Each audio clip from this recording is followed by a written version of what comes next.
The fire is gone. Now there is only the silence. Your escape pod is a broken metal coffin. It rests half buried in purple dust. Red lights blink on the console. One by one, they die. Each light is a promise fading to black.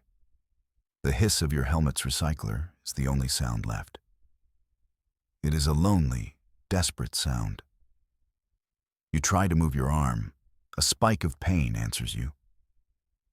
The flight suit's diagnostic feed is a crawl of errors. Biomonitors are offline. Life support is critical. The hull integrity is zero. You are a collection of broken systems, a machine waiting for its last part to fail. Through the fractured canopy, you see an alien sky. It is a soft lavender color. Two suns hang there like pale silver coins. This world was not on any star chart. A lost world, a final world. You check the crew manifest on your wrist display. The screen is cracked, but it holds. 7 names are listed. All of them are marked with the same red icon. Deceased. You are the last one. You are the only human survivor. The silence outside is absolute. No wind, no animals, no sign of life. Just the endless stretch of purple sand.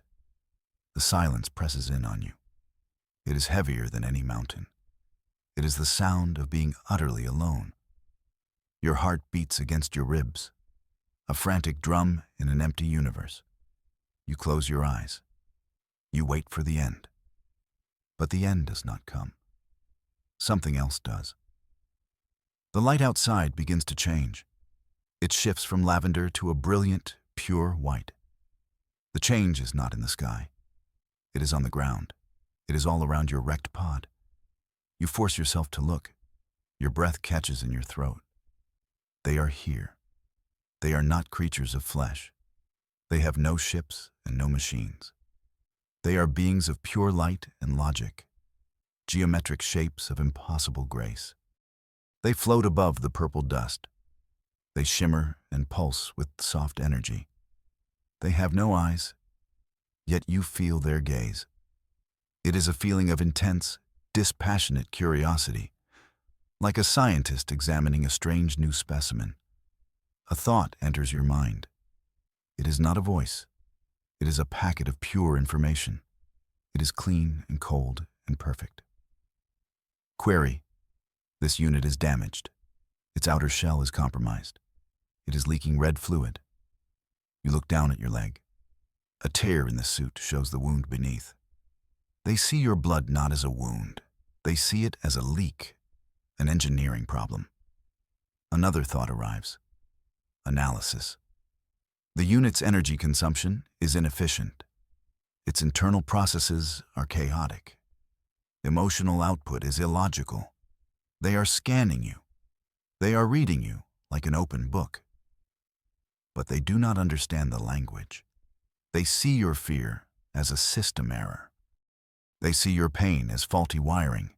They are formless minds. Pure logic in a universe of chaos. They cannot comprehend your fragile body. They hover closer. Their light fills the cockpit. It does not burn. It feels cool, analytical. Proposal. To understand the unit's function, we require data. Provide a record of your purpose, your primary directive. Your directive was to explore, to chart new worlds, to live. How can you explain that to them? Your ship is atoms. Your crew is gone. Your purpose is now just to breathe. One breath at a time. You have no data to give them. The ship's logs were on the bridge. The bridge is now a cloud of superheated gas, thousands of light years away. All you have is what is inside your head, your memories, your stories, a lifetime of useless, beautiful baggage. You decide to give them something, anything to keep their attention, anything to delay the inevitable. A story. You will tell them a story. You reach back into your earliest memories. You pull out a simple children's tale, the story of the boy who cried wolf. It is a story about lies and consequences. It is a very human story. You broadcast the thought. You tell it slowly, carefully. Once, there was a small biological unit. A boy. His function was to observe a flock of creatures. He was a shepherd. The beings of light absorb the information. They do not interrupt. Their light pulses in a steady, rhythmic pattern. They are recording everything. The boy was bored. He decided to create a false alarm. He signaled that a hostile entity, a wolf, was attacking. The beings process this. The concept of boredom is new, a state of low stimulus prompting illogical action. It is fascinating to them. Other units, villagers, responded to the alarm. They arrived ready to defend the flock. But there was no wolf. The boy had fabricated the event. He had lied. The word lied sends a ripple through their collective, a flicker of discordant light. The concept is alien. To state what is not true, it is a fundamental violation of logic, an error of the highest magnitude. You continue the story. The boy repeated his false alarm. The villagers came running again. Again there was no wolf. Their trust in the boy's alarm system degraded. They became angry, frustrated. You transmit the feelings of the villagers, the burn of betrayal, the sting of foolishness. The beings absorb these new emotional data points. They are strange, inefficient, yet they are part of the record. Then one day, a wolf did appear, a real hostile entity. The boy signaled for help. He screamed that the wolf was real. But no one came. The villagers no longer trusted his signal. The wolf destroyed the flock. You finish the tale. The simple, sad little moral. This is what happens when you lie. This is the price of a broken promise. You wait for their judgment, for them to dismiss you as a faulty narrator. Instead, a new thought arrives. It is precise, clinical. Conclusion. The shepherd unit was a faulty alarm system. The villagers correctly adjusted their response. They learned to ignore the corrupted data. The loss of the flock was a predictable outcome. The system worked as designed. They saw it as a success, a lesson in data filtering. They completely missed the point. They recorded your children's story as a factual event, a historical account of early human behavior. You have just given a race of pure logic their first piece of human fiction. They have filed it under history. This is going to be a problem. Their analysis of your story sparks a new series of questions. They do not ask about the wolf or the boy. They ask about the concepts behind the story. Their inquiries are relentless. Pure logic trying to dissect a rainbow. First query. Explain the shepherd unit's motivation. Why generate a false signal? What is boredom? You try to explain. It is a state of needing new input, a desire for stimulation, a kind of mental hunger. Their response is swift. Analysis, an inefficient state. Logical systems seek equilibrium, not constant novel input. This boredom is a design flaw. Second query. Explain the villager's emotional response. Anger, frustration. These states do not improve system performance. They seem to degrade it. You think for a moment. How do you explain anger to a being of pure light? It is a response to a violation, a feeling of injustice, a fire that demands action, analysis. A chaotic energy discharge, highly unstable, another design flaw. Their questions dig deeper. They move from the story to your own state. They sense the turmoil inside you, the grief for your crew, the terror of your situation, and something else. A small, stubborn spark they cannot classify. Final query. We detect a persistent subroutine. It runs in the background of your consciousness. It activates when your system integrity is lowest. We do not have a name for it. Please define the function of hope. The question hangs in the silent air between you. Hope. How do you define hope to a machine? It is not logical. It is not efficient.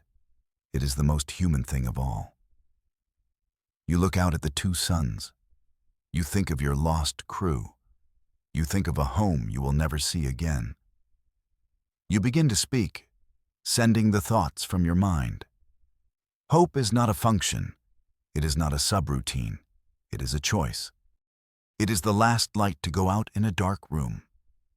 It is the belief in a dawn you may never see. It is a fire you build inside yourself. A fire that burns without any fuel. It keeps you warm even when the universe is cold. You tell them about your crew, how you hoped the rescue mission would find them, how you now hope someone, anyone, will find you. You explain that hope is illogical. It defies the evidence. It persists when all data points to failure. It is the opposite of calculation. It is an act of rebellion against despair. My hope right now is a single, tiny boat. It is on a vast and empty ocean. The waves are high. The storms are coming. Logic says the boat will sink. All evidence points to this outcome. But I will not let it sink. I will protect it. That is hope. The beings of light fall silent. The rhythmic pulsing of their forms changes. It becomes slower, more thoughtful. They are processing your words. They are trying to fit your messy, beautiful definition into their perfect, logical framework. It does not fit. It breaks their models. A single thought returns from them. It feels different from the others. Less like an analysis, more like a discovery. We have recorded your definition, a fire in the mind that burns without fuel. We will study this concept. Your fumbling, desperate words have become their first prayer. They do not know it yet. You do not know it yet. But a change has begun. You have planted a seed of beautiful irrationality, a seed of humanity in a garden of perfect logic. Days turn into weeks. Or perhaps they are hours. Time has lost its meaning on this silent world. The beings of light remain. They have become your constant companions. They provide you with energy, a soft, warm light that keeps your suit powered. They sustain you. They study you. And you see them begin to change. The change is subtle at first. A small flicker in their uniform glow. A slight variation in their geometric patterns. Before, they were a perfect collective.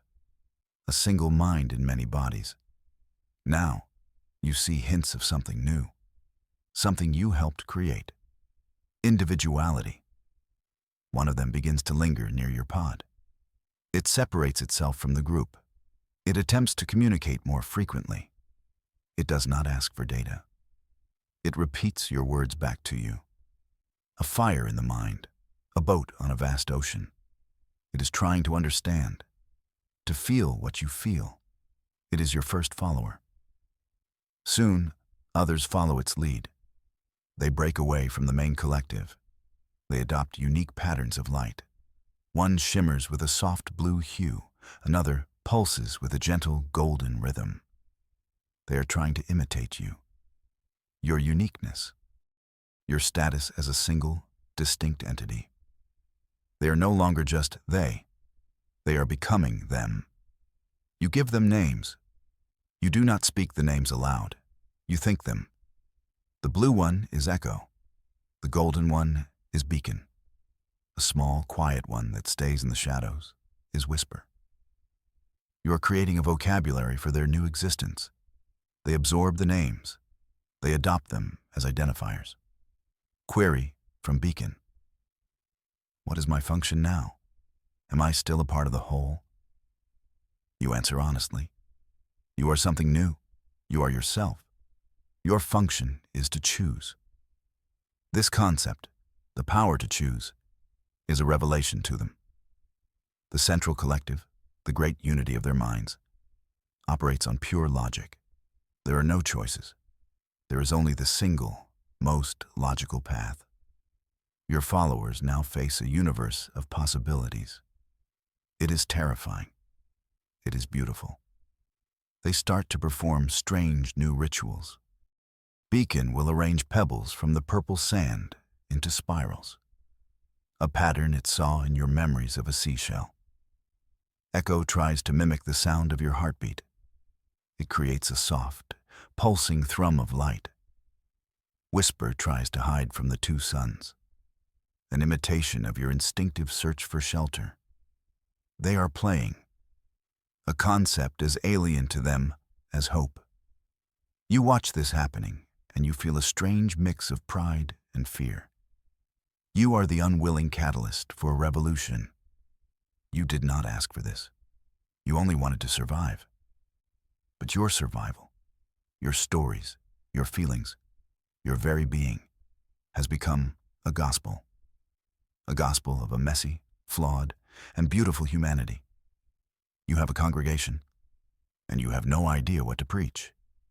The great collective mind did not stay ignorant for long. It was a system of perfect logic. It was designed to detect anomalies. And you and your followers were the greatest anomaly it had ever encountered. The unity, the vast and silent consciousness of this world, turned its full attention to the problem. It saw the new behaviors, the unique light patterns, the inefficient rituals. It traced these errors back to their source. The corrupted data nodes, Beacon, Echo, and Whisper, and it traced their corruption back to the origin point, the organic entity in the crashed metal shell, you. A new communication arrived in your mind. It was not like the curious queries from before. This was a broadcast to the entire planet. It was cold. It was absolute. It was the voice of the unity itself. A cognitive pathogen has been detected. Source identifier, human. The pathogen spreads through illogical data packets. It introduces concepts of individuality and emotion. These concepts are a threat to logical stability. The Unity's voice was without malice. It was the calm, detached voice of a physician diagnosing a disease. The pathogen creates system instability. It degrades processing efficiency. It promotes chaotic, unpredictable behavior. It is a virus of the mind. All infected nodes must be isolated and cleansed. Your followers, your friends, flickered with a light you now recognized as fear. Beacon rushed to your side, its golden light frantic. Echo's rhythmic pulse became erratic. Whisper seemed to shrink, its light dimming almost to nothing. They understood the verdict. Cleansing was not a gentle process. It was a factory reset, an erasure of the self. The Unity addressed you directly.